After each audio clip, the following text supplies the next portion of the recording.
Alrighty guys, this is an episode a lot of you have been waiting for. What you're about to see has been one of the most insane, challenging, incredible, most rewarding thing that Tom and I have probably ever done.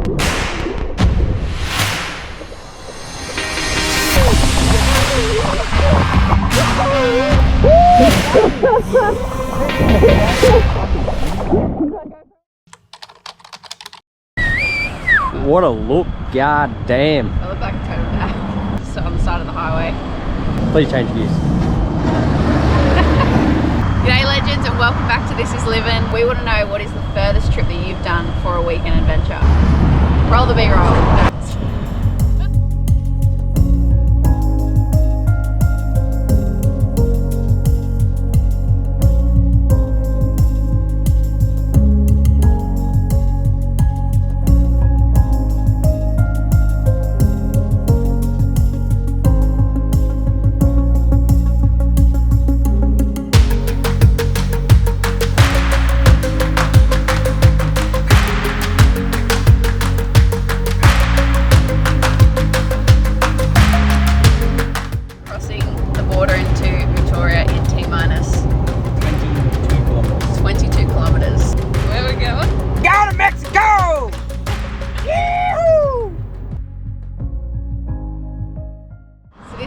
Tom and I have sent it down south, I mean very south. It's probably going to be a little bit different to what you guys have been seeing from the far north Queensland trips. We're going to take you down to the furthest, one of the furthest points in Victoria to go tuna spearfishing. Either Tom and I have never done anything like this before, so part of me is really nervous, the other part is super stoked and very, very excited to see what we get up to. It's been very touch and go all week with the weather, but we are going down there now to meet up with James from Southern Spearfishing, and he's got a bit of a treat for us tonight too, which I'll show you guys a bit later. There's probably about a 50% chance that we're actually going to land one of these tunas, but even if we don't, I'm still keen to go down there for the adventure and see what we get up to and just to experience something new. So let's go guys. Would you look at the snacks on this animal? What's in the door? What's that? You're an animal. You can't judge me. So we're probably about, what, how many hours have we done, you reckon? I reckon we've still got 5.5 hours to go. So all up, it's about an 11-hour drive. I can't speak today. And we've done, what, so 6 hours so far, so we've still got another 5 to go, but we're getting there. We're officially in Victoria. I'm super excited. Already chewed through a tank of fuel. Let's not even get started on the diesel prices at the moment. It's ridiculous, but you know what? Can't put a price on adventure, mate. No one ever said that. That sounds super cordy, eh? I said that.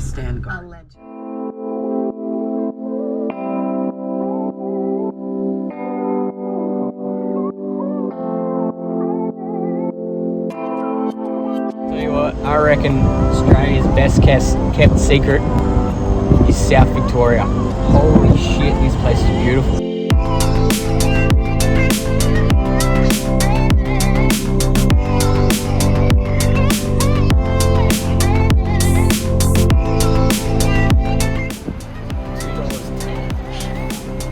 Tell you what, if we get this tuna, it's gonna be a fucking expensive one.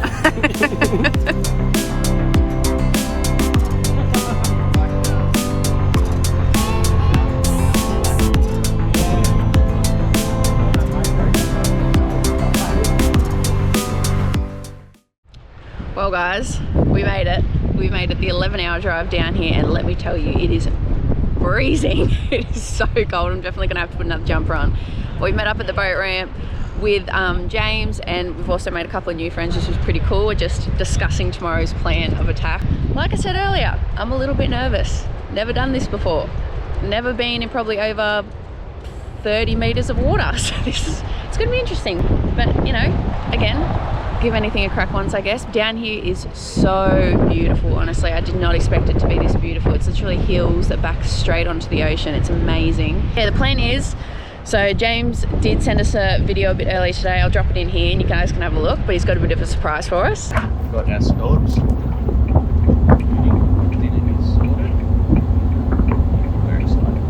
So he went out there today just for a quick little dive and got a whole bag of scallops, and he's like, we're cooking these up for dinner. So I am stoked, because Trav from Aim Right told us when we were up in Cairns last how good the scallops are from down here, so really keen to try those.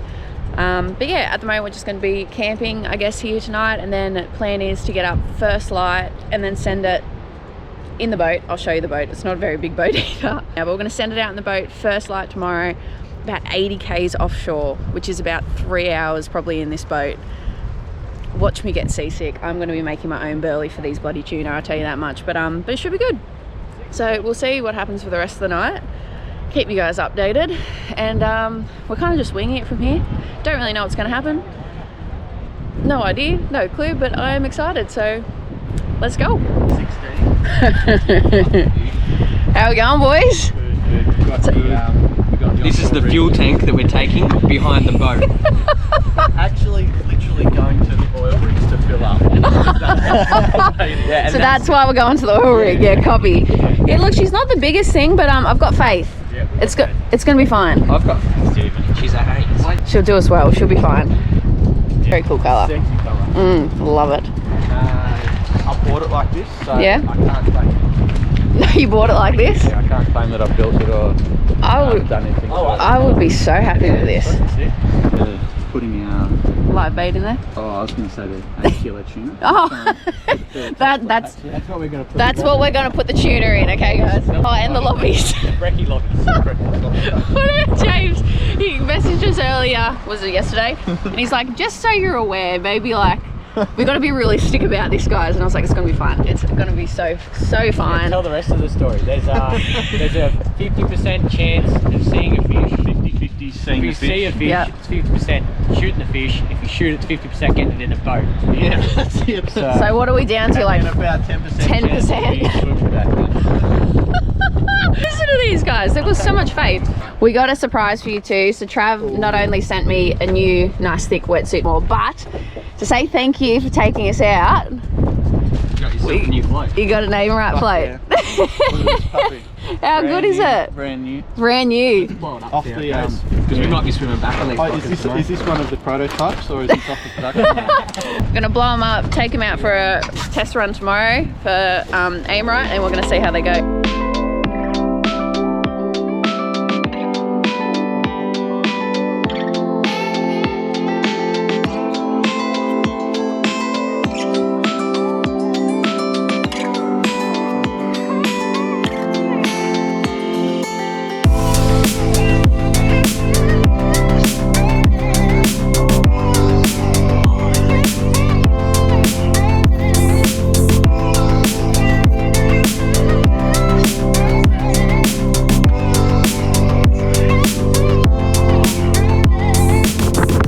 How to prepare scallops 101. So we've got one here. Oh, my Do you lord. want me to do a quick test to see if it's You always do this. You just can't wait. You can't help yourself. So you should, but if you're going to eat it, Yep. eat it without the roe on it. Just take the roe off. Yeah. I mean, eat it first without the roe, eat one with the roe later if you want to taste that. But Tom will try anything.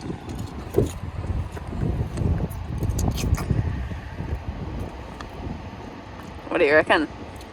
probably not going to do the meat pie in the cup. He bought a meat pie from the survey just in case. So you can do it a couple of ways. So,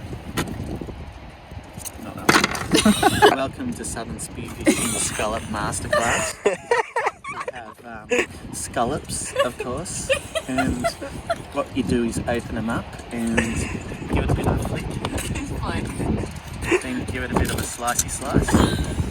Voila. Now, if you're using the French technique, they like to do it from the back side forward, so I cut there and just give it a bit of a slice.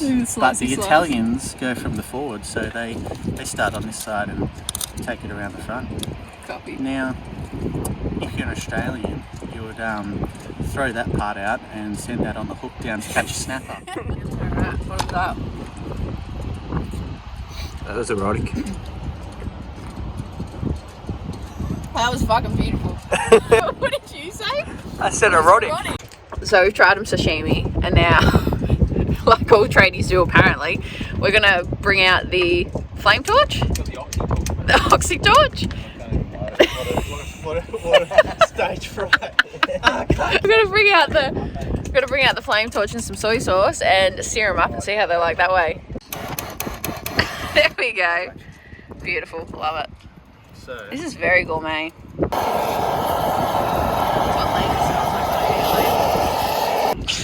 Or maybe we could run garlic with that too. yeah, Do you want garlic? The actual secret Secret. Here we go. The secret. is a couple of drops of sesame oil. Are Really? you nut intolerant? No, we're good. Not every Tom chance I loves get. nuts. He told me. Alright, we're gonna give this a crack. That's nice. Like fresh basil is mint. That's beautiful. Make sure you use sesame oil too. That's a secret. What's going on here? Bit of pork. Alright. Anyway, guys, we're gonna leave it there for tonight. We're gonna tuck in to the rest of these scallops, get a full belly, have a snooze, and we'll see you bright and early, first thing in the morning. First light. As some era videos. Do you have to really chew that loud? Oh my god. We'll see you guys first thing in the morning. So pretty crazy once again, meeting people and having just massive opportunities come from just really talking to people. James is one of our customers, and a long time ago in passing he said, hey man, you should definitely come down and chase some tuna sometime. And I was like, yeah, no worries mate, yeah, sounds good. Turns out he followed through and he messaged me like, would have been 6 months later, and said, oh, okay, the tuna are on, pack your bags and head down here, let's get it done. Never met the bloke in person, and yeah, we greeted with scallops, and he was just so awesome. Yeah, we agreed with scallops and hugs. That whole first night we spent with him was just getting to know him, and we were just in stitches the entire time. He's just absolutely hilarious. Just one of those people you meet that you'll never forget. Good morning. This is James from Southern Spearfishing. Just here for a bit of a takeover. Taking a few new guys out, and well, I'm just going to throw them in the deep end. If you were going to change your mind, now would be the time. It's like foggy, wet, raining. At least we're not the only crazy ones. There's other people putting their boats in, so we should be right. What do you reckon? Oh, it's nice and moist today, mate. At least you're going to get wet. That's it, we're going to get wet anyway, so. How's that, a seal straight off the bat? That's what I'm going to look like when I put my whole wetsuit on. So you look like your twin. Alright, boats in. Get some clams. Fucking great. Cars parked up. Sorted. Tom's excited, he's got his twerk on. I guess here goes nothing. Nothing. Nothing. Here goes nothing. Here goes everything. Here goes everything. It's either going to be everything or nothing, we'll see.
I'm buzzed. I'm very excited. Yeah, well, it's pretty mad. That's pretty mad. And they're still hanging around. They're still saying hello. Insane.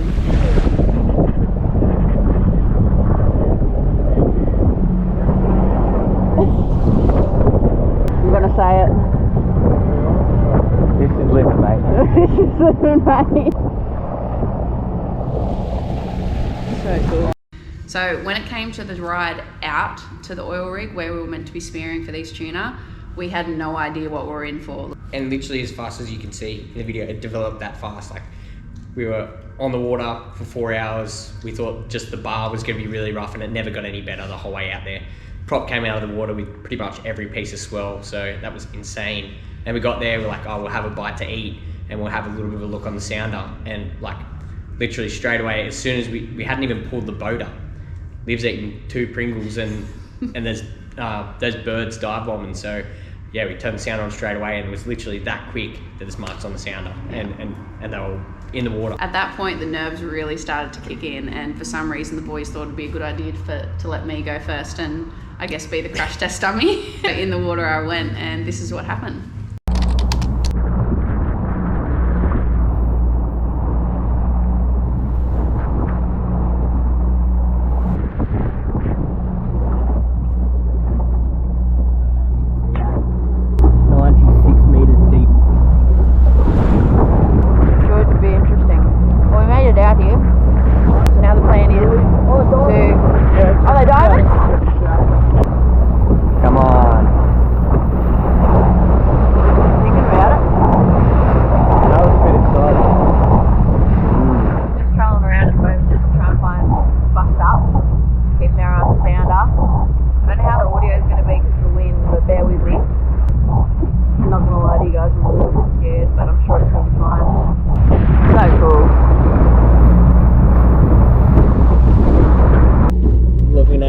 Right now. What are you on? Alright, so Hold on to your booties. Alright, we're all geared up. Good luck, baby. You'll be right.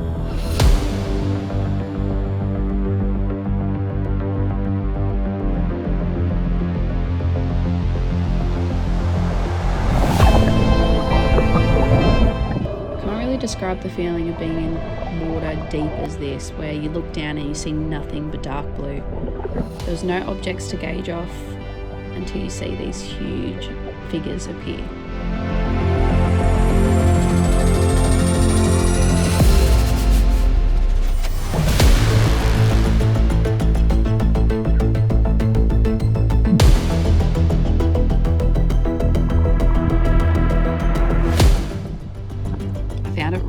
Hard to steady my breath and try to calm myself down. So the first couple of shots that I actually made with these fish, I was unsuccessful.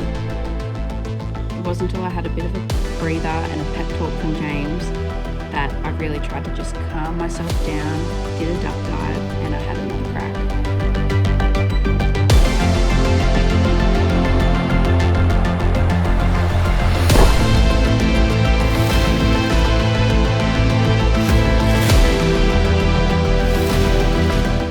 The adrenaline and excitement that I felt in this moment compares to nothing that I've ever experienced before.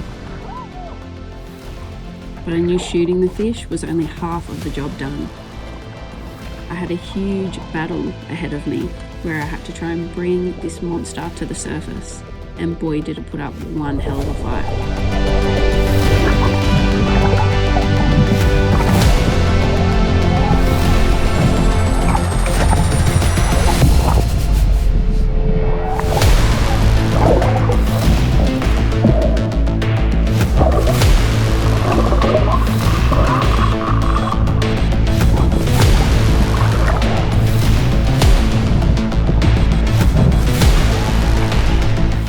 After battling for nearly half an hour, I finally started to see the shimmer of the silver coming towards the surface. I knew it was a race against time at this point, where I needed to dive down and put this fish out of its misery before it had a chance to take off again down into the deep blue.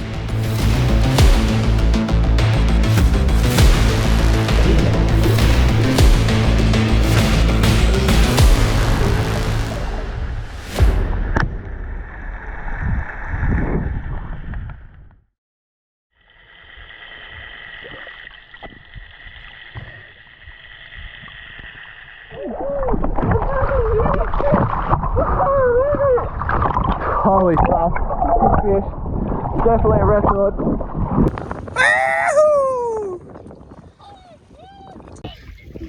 I just saw this thing's head. Mate, it's a monster.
So after my dive with James and being able to bring this huge fish up and land it in the boat was a feeling that I will never be able to properly describe.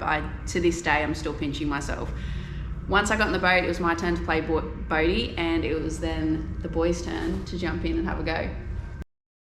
So it's the boys' turns to have a crack. He's going to try and get one under his belt. And if you can see, there's a family of seals. So they're having a cruise near the rig. What a bloody day.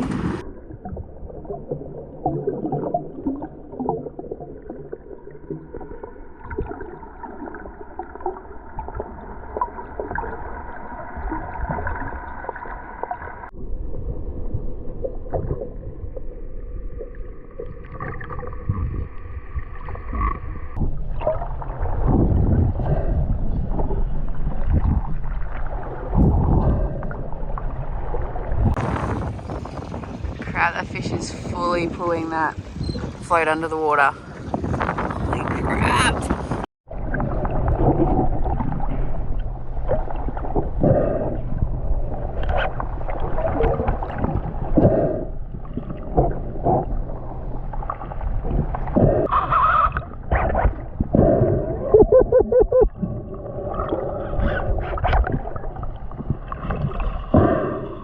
We said at the start it'd be like a 50-50 chance to land a fish if you shot one, and as you've just seen, it was literally 50-50. I shot the first fish. James called out pretty soon that it was a tonner or a barrel, so over 100 kilo fish.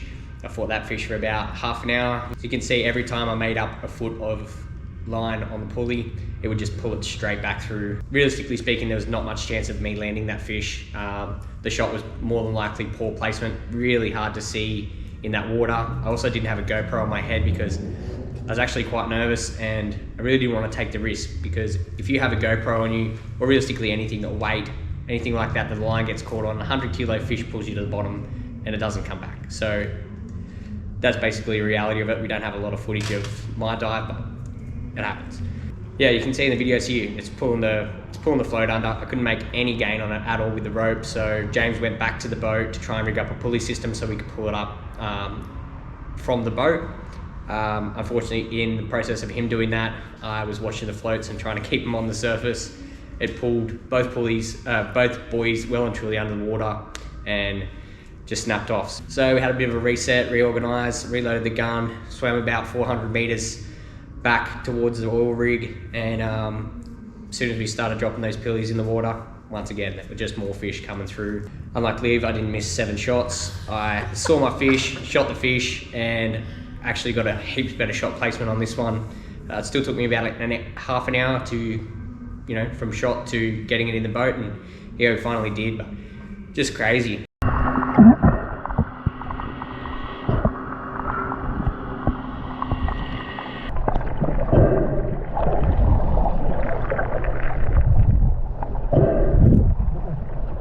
A lot of happy noises. I reckon it's going to be a horse. I reckon Tom's getting himself a good one.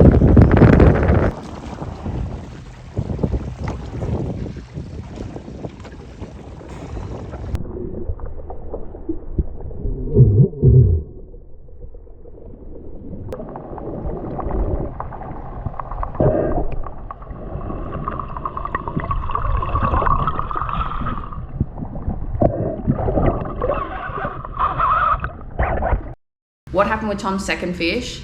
Like Tom said, it was fighting like crazy. When I shot that second fish, my shot placement was really good, so it was a good holding shot, which means that, you know, it's not going to rip the flesh out or anything like that, but this fish was ultimately still alive. So we basically had to go down with a blunt spear with no flopper in it, and you basically have to put a kill shot on them.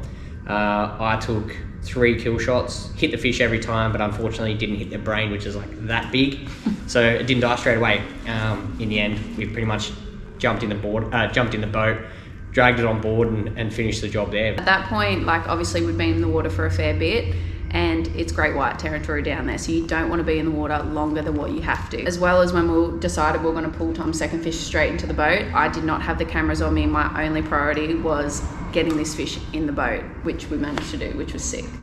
Wiggity waggity whoa. Wiggity waggity whoa, he's wagging his tail. How'd you go, boys? Got a bit of a horse? Yeah, I saw her pulling that bloody float under. Wasn't stopping anytime soon. Far out. What a day. Well done, babe. Feeling a little vomit right now. Yeah, I thought you were just putting belly. So after getting 2 amazing fish on the boat and our spirits were so high, it was time to make the long trip back to the mainland. At this point, my seasickness had properly kicked in, but I'd never been so happy to see land in my entire life. But of course, something had to go wrong. We literally got a couple of 100 meters away from the boat ramp, and then this happened. Live update. You wouldn't believe it. We've done what, nearly 200, at least 180 kilometers today. Yeah. Get all the way back to basically the wharf. Not over one piece of seaweed. I think it's blowing the gearbox or something in the little outboard. So a couple of legends giving us a tow. Liv looks fantastic, beautiful. We got fish. So we made it back in. Betty's still here, thankfully. That's good. We did make it back to the We did. but we had a few issues, as you're about to see. Walk us through it. What do you reckon? I reckon at least a couple of spanners and a 10mm shifter. All thanks to some big patch of seaweed. Yeah, exactly. Yeah, copy. Lucky there's good Aussie blokes out there that towed us back in the, 500 metres from the boat ramp where we got to. But we came back with spoils, and here they are. We did. Woo! That's Tom's one. How you going lifting that up? Struggle? Busted a flugal valve. Bad, babe. That's awesome. First Blue Fin. We named him too. Oh yeah, why is he named Nemo? Tell the people. Hang on, I'm trying to control it. As you can see on this side, he's got a fin. This side, no fin. Finless. And we didn't rip that off, fin. I swear. Nemo. Have you ever seen anything like that before, James? Never. Never. He's a special guy. I was taking him out of the gene pool, so he just didn't keep reproducing finless A wonders. special fish for a special diver. That's insane that a fish can get that big with one fin. That's crazy. But yeah, so that's Nemo. And Nemo's going to be feeding us and our friends and family for like the next 2 weeks. We've been throwing weights all day. What do we think he was? I'm guessing 63.2. 63.2, righto, okay. I'm guessing 63.2 for Tom's. I'll face it towards me first so I can add a bit if I need to. Yeah, righto. Hold him up. Oh, bugger! Maybe we'll do it on the ground. Yeah.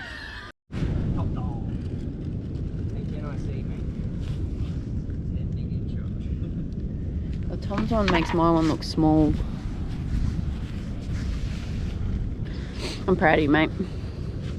Thanks, champion. I've actually been obsessed with tuna sashimi lately, like buying way too much. This is going to keep me sorted for a very long time. And the best part is we know where it's come from, that it is sustainably caught and organic and ethically caught.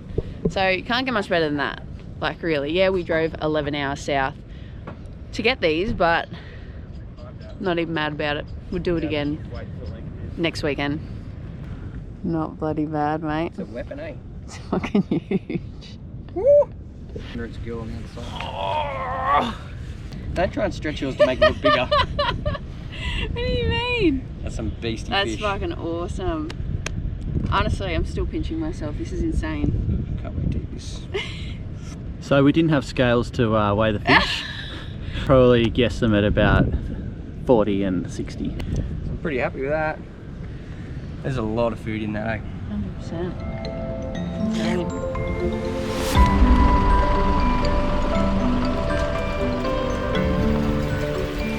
I'll tell you what, guys.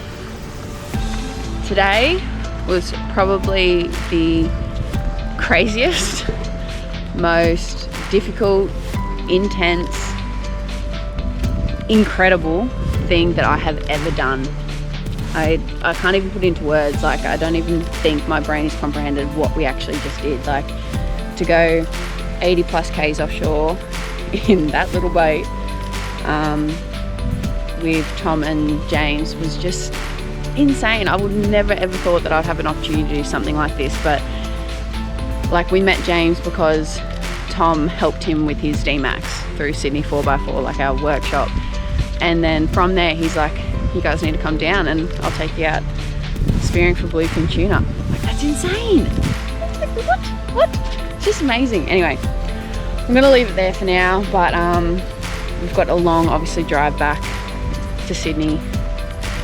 It's Sunday afternoon now and we've got work on Monday, so we've got an 11-hour drive back to Sydney tonight. So I'm gonna leave it here for now because I'm probably just gonna sleep in turns with Tom for the rest of the way home. Like, just what an incredible day though. The spearfishing, like even seeing tuna like that in real life is just amazing. The seals, the fact that I was able to swim with those dolphins, I think it's just insane. Anyway, I'm gonna go on and on about it if I don't stop myself, but I really hope you guys enjoyed this episode. You know, just a reminder, get out of your comfort zone every now and then and do something that you think is absolutely insane, but you've always wanted to do. And just say to yourself, you know what, I'm going to say yes, I'm going to go do it. Because I promise you, you will not regret it. The only regret that you will have is if you don't do it, because you'll look back one day and be like, I should have done that. With special advice for the day. Tom says bye. James also says bye. I'll go over and walking over to him now. But again, yeah, if you like the episode, please give it a thumbs up. Subscribe to the channel if you want to see more of this. Apparently it helps and I'd really appreciate it. Drop us a comment about anything that you've seen in this episode or anything to do with our adventures in general, and I look forward to hearing from you guys. But I hope everyone had a cracker weekend and I'll talk to you soon. Yo! Get hold of it, boys. Boys just gonna go fill it up, so we will leave it here. See ya.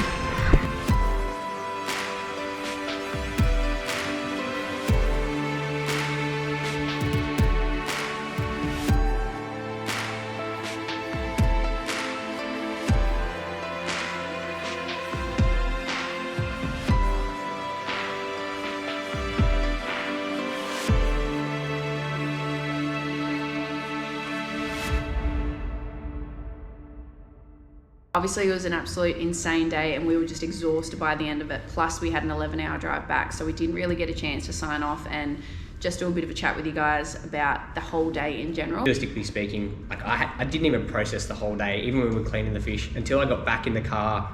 Liv was asleep. I rang Jordo and I was like, he actually sent me a message and said, you need to ring me and tell me exactly what happened. So until I had that conversation with him, I hadn't even processed the whole day. I don't think either of us had any time to process what we were doing throughout this entire day. Like I said, we spent the whole day on the water and everything was so fast and moving so quickly, and our bodies were just copying one thing after another between the boat ride, the spearing, the fighting the fish, then the whole 4-hour drive back in. We just didn't have time to catch up with ourselves realistically. So I think, yeah, literally it wasn't until like a month later where we kind of sat down and we started laughing and being like, we actually did that. Like, crazy. We could not comprehend it. It was insane. And even like the whole week after we got back, our Even bodies. now, I'm still literally getting like jitters in my stomach thinking about it. Literally, but not even that. The whole week after, our bodies were aching from top to bottom, from what we experienced. It was, I still can't even put it into words, honestly. Yeah, pretty much the way I explained it to a few people is like my body felt like I'd done an ultra marathon, and every single muscle was sore. I feel like every muscle in my body was torn, and that's pretty much just from hanging on that boat ride. My legs collapsed from under me like how many times? Literally, on the way back in, I kid you not, we were going over these waves. I was trying to sit down on the back because I was just so seasick, and I'm watching Tom. Every time that Haynes went out of the water and literally were jumping waves, when we would land, Tom's knees would just buckle and he would just hit the deck so hard. Clearly I'm extremely fit and I'm an athlete, but yeah, surely enough, about 9 hours of intense exercise. Literally. Yeah, just from under me so many times. Yeah. I don't know, we have discussed it a fair bit since the trip, and at first we were like, okay, we've done it, that's like a bucket list thing that not many people get to experience. We're happy we've done it, but would we do it again? But now it's a couple of weeks on and we're kind of missing it. I'm not gonna lie, like the feeling, like even when I was making this episode, the feelings all came back and I was like, let's go. I still can't believe it right now. Like my guts are literally just shaking from thinking about it. That was me the whole week I was editing this thing. I was just like, oh my God, it's all coming back to me. But James sent us a message this week, and like he's been back diving again and got some awesome fish. But yeah, he's like, are you ready to do it again? And I said to him, I think I am. My thoughts for the following weeks are like can that possibly happen again? Like everything just fell into place so well. Like obviously we had some hiccups with the weather and stuff like that, but you got to take the good with the bad. And I just don't know if we would.